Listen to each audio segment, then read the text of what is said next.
Listen-only mode. Hello, and welcome to the 2019 Single Family Request for Proposal Technical Assistance webinar. This webinar will take about 35 minutes. Today's presenters are myself, Leanne McKenzie, and Song Lee. We are both members of the Impact Fund team. Today's Song and I will cover the application requirements and program guidelines, funding, uses and types, and the selection standards and funding priorities. If you have any questions regarding the RFP, please contact myself, Leanne McKenzie, or Song Lee at the Impact Fund email address on the slide at our personal email, or give us a call. Our contact information is in the RFP guide and also found at the end of this webinar.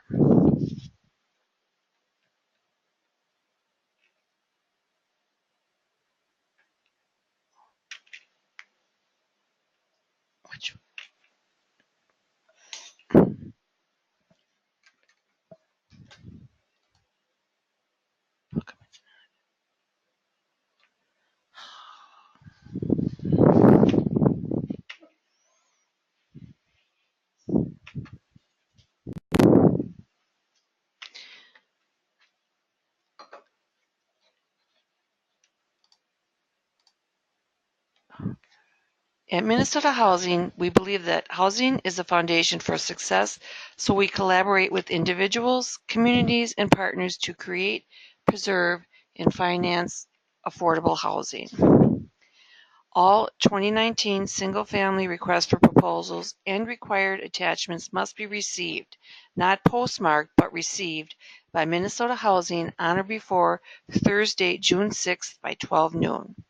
This deadline applies to both the electronic upload and one hard copy delivered to our office. You can upload all of your RFP application, workbooks, and required documents using Minnesota Housing Single Family Secure File Exchange. The instructions are in the RFP application guide and instructions that are posted on the Impact Fund webpage. Please read the guide carefully, as this contains more information about the RFP. All the RFP materials are found on the Minnesota Housing website at www.mnhousing.gov. To access the RFP materials, click on the Community Development under Lenders and Homeownership Partners. Then click on the Impact Fund at the top of the page. If you aren't familiar with the Community Homeownership Impact Fund program, it's an umbrella name for all of Minnesota Housing's activities offered through the single-family RFP. You will find it helpful to read the program description, detailed program concept, an RFP timeline, and RFP application guide and instructions, as well as the Impact Fund Procedure Manual. All of the RFP materials, co-funder materials, community profile, and methodologies are located within the 2019 Single-Family RFP header. All other Impact Fund program information is found on this web page too. Click on the plus signs and each section will expand. Once you click on the RFP plus sign, this section will expand to links to the RFP materials. All applicants are required to complete the general application section and workbook.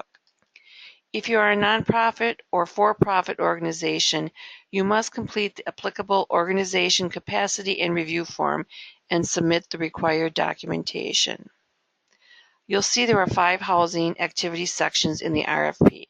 This includes acquisition, rehabilitation, resale, standalone affordability gap, new construction, owner-occupied rehabilitation, and tribal Indian housing program. Each activity section has its own workbook that applies directly to the activity. You only need to complete the housing activity section and workbook that is applicable to your proposal. You will need to complete an additional activity workbook for each type of unit where there is substantial difference in the cost or subsidy per unit. Certain leverage is available for some units and not for others. The units are substantially different in size or type, or there are other substantial differences. For example, if your proposal is for new construction where you're proposing to build townhomes, and single-family homes, then you will need to complete a separate activity workbook because these are different types of unit and costs and subsidies will likely be significantly different. You may apply for more than one activity. If you do so, you must include each activity section and its workbook, but you only need to complete one general application and one general workbook. As you open each activity application and workbook, save it to your computer and click on Enable Editing, found at the top of the document. This will make the document fillable. At the end of each housing activity application, there is a list of required documents. You must attach and include all the required documents with your electronic and your hard copy. Metropolitan Council plans to have a total of $2.5 million available for single-family and multifamily metro projects. Greater Minnesota Housing Fund plans to have $250,000 available for single-family projects in Greater Minnesota. Both Met Council and Greater Minnesota Housing Fund have provided a PowerPoint presentation with their program information. The PowerPoints don't have audio and both are posted on the Impact Fund webpage. Proposed projects must serve households at or below the Impact Fund's income limits. These are based on HUD's income limits, which typically change every year and recently has changed to reflect the new HUD income limits. Always refer to the Impact Fund webpage for current income limits. These are posted under Forms and Income Limits. Note that these limits are household gross incomes and are not adjusted for family size. Your proposal can target a range of income limits as long as it does not exceed 115% of the state or area median incomes shown here. If you are applying for Metropolitan Council or Greater Minnesota Housing Fund funding, their income limits may be different, so make sure you use the correct program limits. If you layer funds between funders, you will need to use the lesser of the income limits. Minnesota Housing offers a few funding resources, but at this time we don't know what amounts will be available. We'll publish the dollars available after the legislative session ends on May 21st. We anticipate that we'll have challenge funds as we have in the past, as well as an Indian housing set-aside funds. We hope to have bond proceeds as well. These funds will be shared with our multifamily division. Challenge funds are available to any applicant, but bond funds are only available to community land trusts. In addition to challenge funds, Minnesota Housing offers below-market interest rate interim construction loans. So stay tuned. We will announce the dollars available as soon as we hear.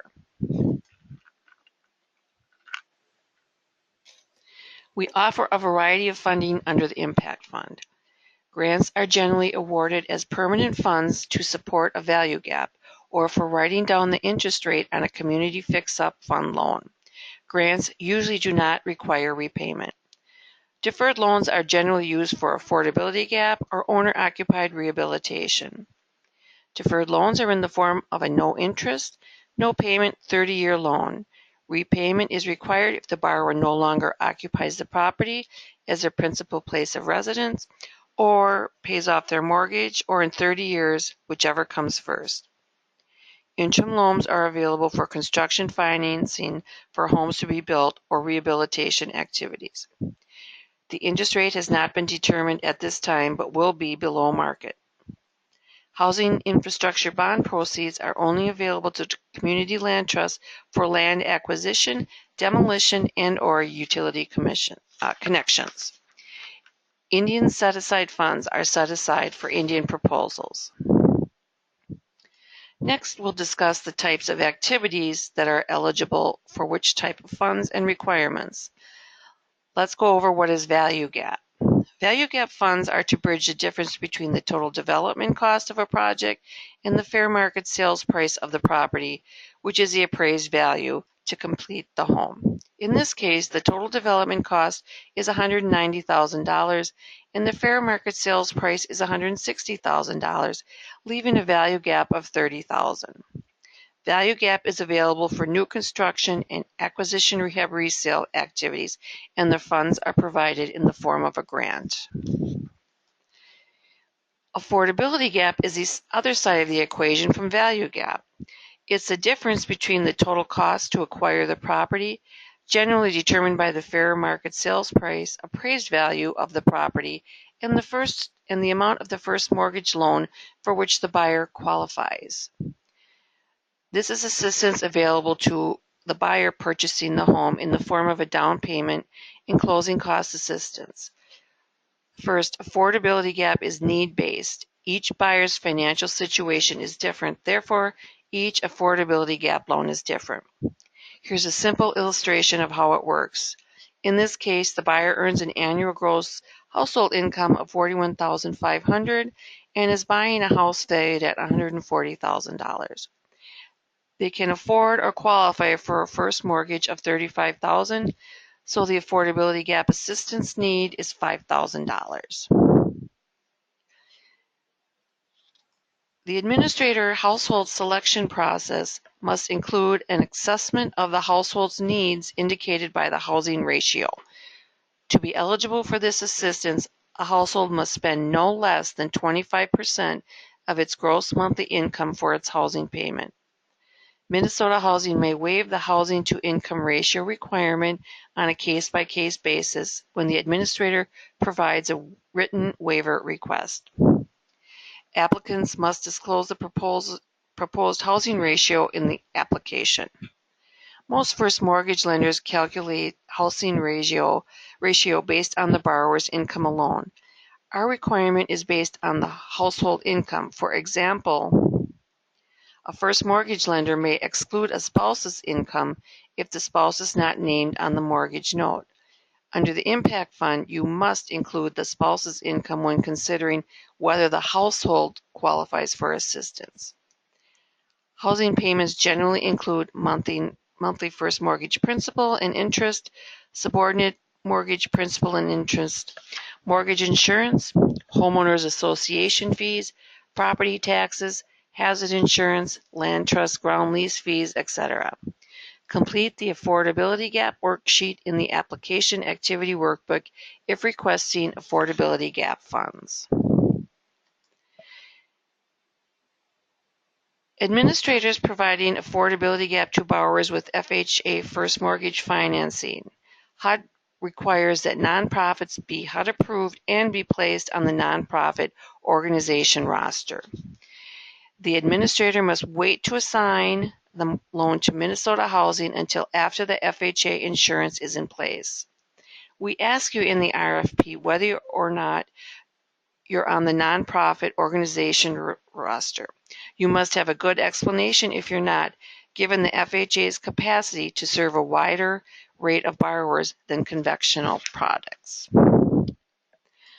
Sometimes a visual helps illustrate what type of gap is. So again, value gap helps fund the gap between the total development cost and the market value, which is also the sales price. And affordability gap funds help the buyers to afford the home. So the difference between what the buyer can afford and the purchase price of the home is the affordability gap. It's important that administrators sell the units at market value. The next type of funds available is interim loans.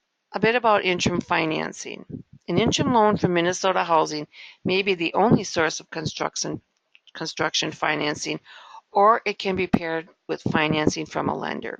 You can combine an interim loan with value gap and or affordability gap funds. Interest starts to accrue when funds are dispersed to you, and the interest accrues until the loan is repaid.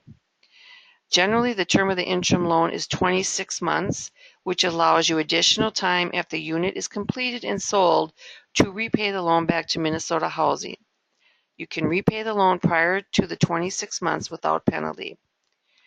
Remember, if you're awarded value gap and or affordability gap along with an interim loan, the value gap and affordability gap award is 20 months, so it's important to keep in mind the terms of the funds awarded. Now I'm going to turn it over to Song.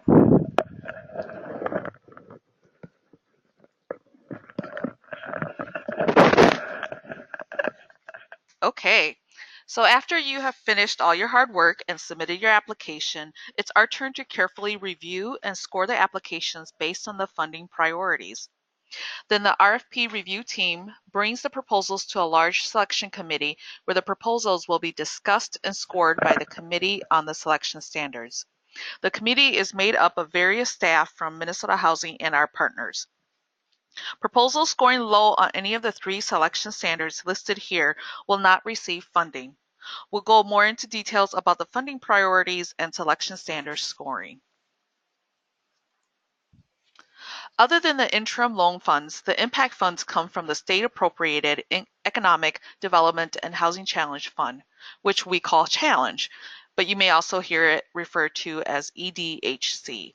The funding priorities scoring is based on Minnesota Housing's strategic priorities. These priorities are listed on the slide.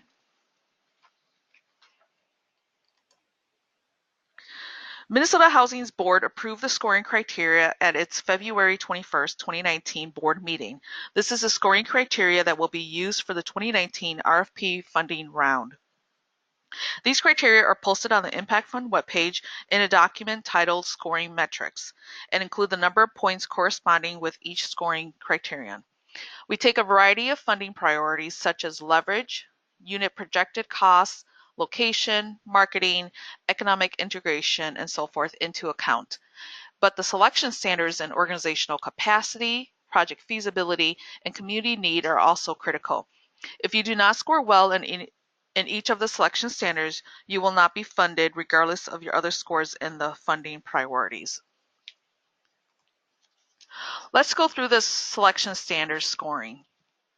We look at a variety of things when we look at organizational capacity. This includes, does your organization have housing experience with similar projects? Who are your partners and what is their experience? Some examples of partners may include developers, contractors, lending partners, homebuyer education counselors, marketing, or real estate agents. You'll need to also address the roles that you, as an applicant, and your partners will play in the proposed project. If you've been funded in the past through the single-family RFP, we will also review your past performance and reporting. And we'll also review the financial strength of your organization. If you applied last year, you probably remember the organizational capacity form. If you are a new or returning applicant, you will need to complete the organizational capacity and review form. The purpose of the form is to help us assess your organization's financial position and to see if additional technical assistance is needed to administer the funds correctly, if awarded funds. There is a form for nonprofits and one for for-profits. Complete the applicable form and submit the required attachments. Government agencies and tribal governments are not required to complete an organizational capacity and review form. The form should be completed by your organization's chief financial officer or executive director. Keep in mind that missing or incomplete documentation may not be considered for funding, so it's important to complete the form and submit the required documentation. Another selection standard is whether your proposed project or program is project feasible. We look at the following items. What are the current market conditions in your target area? Is your proposed project economically viable in the target area? Does your project have reasonable total development costs or reasonable per unit investment? We'll look carefully at your proposed timeline to see that the project can be completed within 20 months, which is the award term. We'll also look at whether your project is development ready. Here are a few things to consider whether your project or program is development ready or not. Do you have site control, or will you be able to acquire sites in the very near future?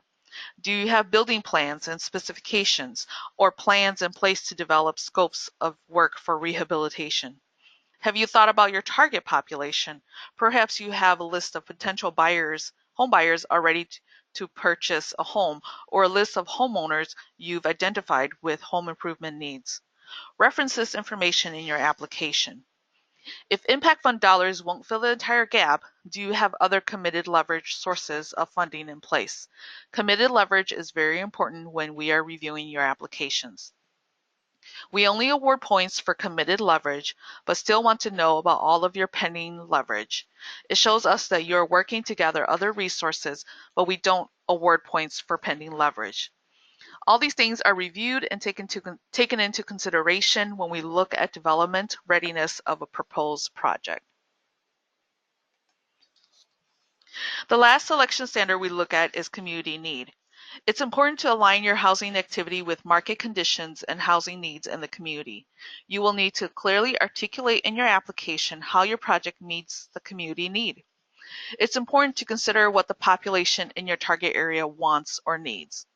For example, if the community need is to preserve the homes of seniors to allow them to age in place, but your project is to build two-story large family homes, then this doesn't meet the community need. You might explain in your application what other programs exist in the area and how your proposal differs from or complements these programs. And finally, consider whether there is a gap in coverage in your area and how your proposal best meets otherwise unmet needs. These are all things to take into consideration in regards to community need.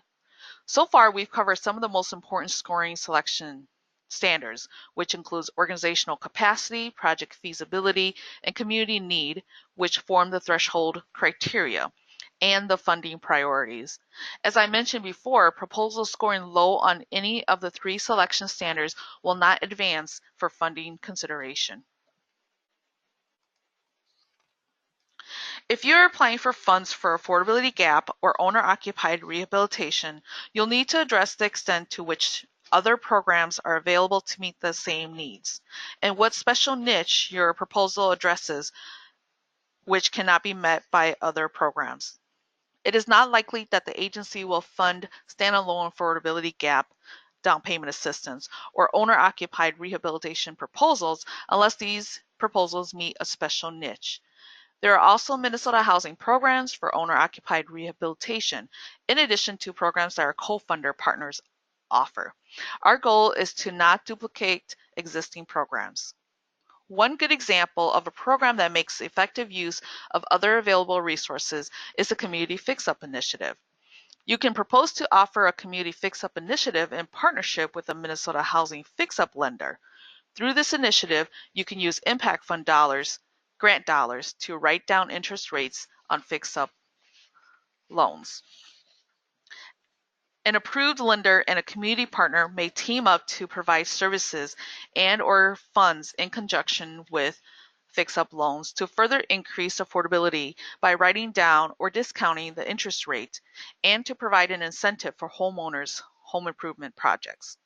We've seen this used very effectively recently. Community fix-up proposals are viewed favorably under the special niche criterion. The bottom line is to please look into all available existing programs prior to accessing impact fund dollars for your proposed project.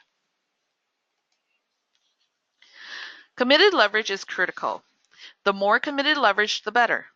Leverage shows us that others feel your activity is viable and are willing to share in the risk, including recognizing the community's investments in the projects.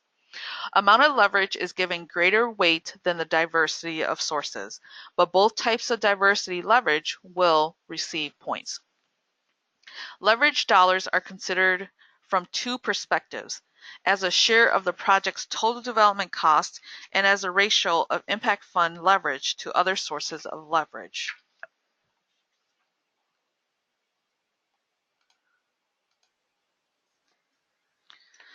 We want to see project-specific leverage rather than non-project specific. Project-specific leverage means someone is donating materials or money to a specific project or program. Non-project specific leverage might include other operational support, like funds contributed to your organization for general operations, but which hasn't been dedicated, either by the funder or your organization, to a specific project for which you're requesting impact fund dollars. You could decide to take formal action to dedicate uncommitted funding to a specific project or program, those making it project specific. Something to think about is, do you have a contingency plan if your pending leverage sources fall through? You will need to complete the leverage worksheet and all activity workbooks. And don't forget to attach current commitment letters with your application or we won't count it. Committed leverage is a known dollar amount specifically dedicated to the project or program and that has been approved by the funder.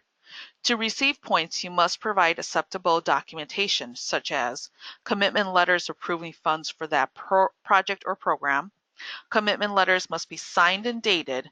The funding amount dedicated to the project and the time period that it is available must be included. Dedicated funds within a multi-year, board-approved strategic plan or budget is also acceptable. Pending leverage.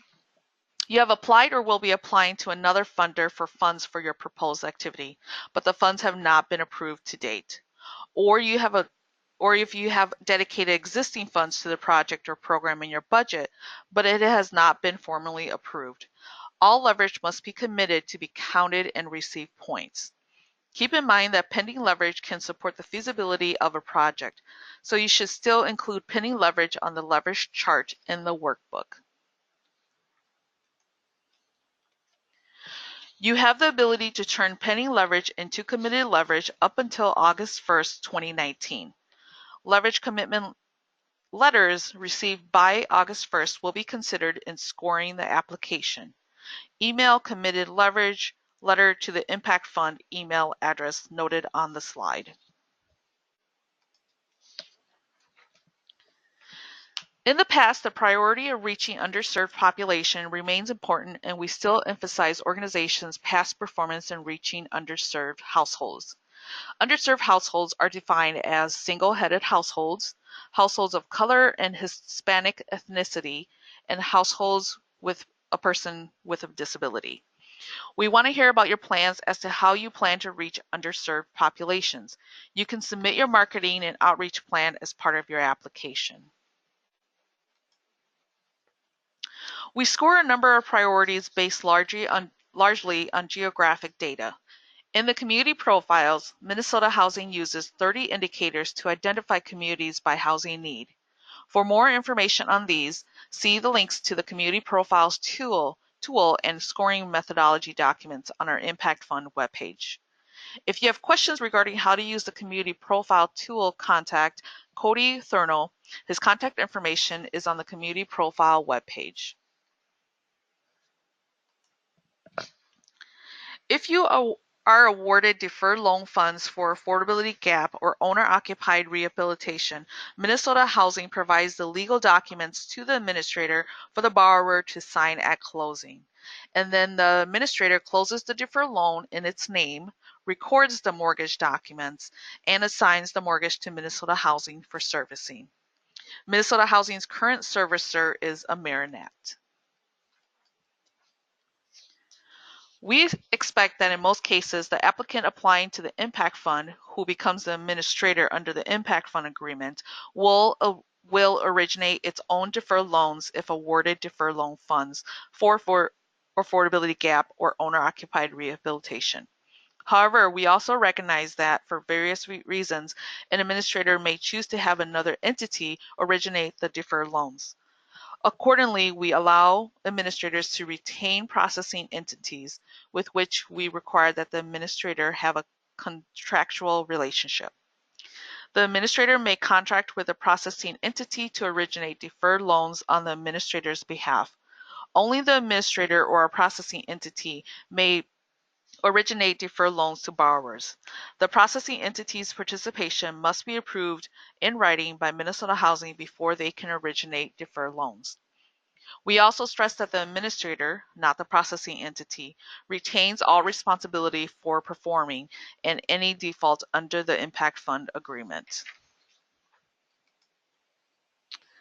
Minnesota Housing will require successfully funded Impact Fund applicants undertaking new construction or acquisition, rehabilitation, resale activities to comply with the 2015 Green Communities criteria and the 2018 Minnesota overlay.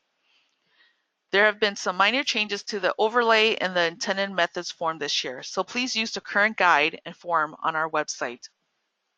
Green communities requirements do not apply to owner-occupied rehabilitation programs or standalone affordability gap. Please feel free to give us a call if you have any questions. We want to stress how important it is to have established community partnerships that will help you strengthen your application. For example, the applicant may partner with the local city government for regulatory incentives, work with the lender to originate the deferred loans, have a realtor they work with to market the homes, work with organizations that provide homeownership education to get referrals for home buyers, or to partner with other entities and organizations to complete the proposed project. If there is a partnership, be specific in the application in describing the roles and responsibilities of you as the applicant and the partners involved to complete the proposed project. If you are a new applicant, you should seek partners who have past impact fund awards so they can be your advisor if you run into issues down the road. Your application is stronger if you have established partnerships, which demonstrates organizational capacity and project readiness. Here are some additional application tips. Read the RFP guide and instructions, the applicable activity application, and review the activity workbook before you start. And start working on your application soon. Don't wait until the last minute, as it takes quite a bit of time to prepare, complete, and proof your applications to ensure it's completed thoroughly and all required documents are provided with your application. Use the checklist found on the first tab of the general workbook as your cover sheet. Remember to attach all required documents noted in each section. We will not call you if a document is missing. And double check your work and be consistent throughout the activity application and worksheets. One wrong keystroke can make a big difference in funding or not. We understand that some organizations have someone writing the narrative and another past staff person is filling out the financials, so it's important that the information provided are consistent. It's a good idea to have someone, other than who completed the application, to review it for accuracy and consistency. And make sure to submit your application, both the hard copy and the electronic copy, on time. We will not accept applications if it is late. Minnesota Housing's funding recommendations will be presented to our board by October 31st, 2019, but will be no later than December 19th, 2019. Those funded and not funded will be posted on our website after the board meeting. The Metropolitan Council and Greater Minnesota Housing Fund board meeting dates may be different. If funded by Minnesota Housing, you'll receive a notification letter soon after the board meeting. If you are funded through a co-funder, you'll hear from them after their respective board meetings. We will provide debriefing meetings shortly after the awards are announced for those who were not funded. This meeting will review your application, why you weren't funded, and provide technical assistance for reapplying in the future. For those that are funded, we will schedule a launch meeting after contracts have been sent out. This launch meeting will go over your contract, program requirements such as disbursement process, general reporting and monitoring, and answer any questions and concerns about the award. The impact fund contracts are sent out approximately 3 months after the Minnesota Housing's board date. No disbursements will be made until contracts are signed and returned. During the 20-month contract term, you will be required to complete household demographic reports as homes are sold or loans are closed. An annual report is due each January. Monitoring will occur at some point within your contract term, and we will notify you in advance of that date. Here are the co-funder partners and each of their contact information. As mentioned earlier, Greater Minnesota Housing Fund and the Metropolitan Council have provided a short webinar that is posted on the Impact Fund webpage with the RFP training materials. There is no audio for either, but slides provide program information. Please contact Wes Johnson at Greater Minnesota Housing Fund or Ryan Kelly at Metropolitan Council for further information. If you have any questions, here's the Single Family RFP contact information. This concludes the Single Family RFP Technical Assistance webinar. Thank you for taking the time to listen to this webinar.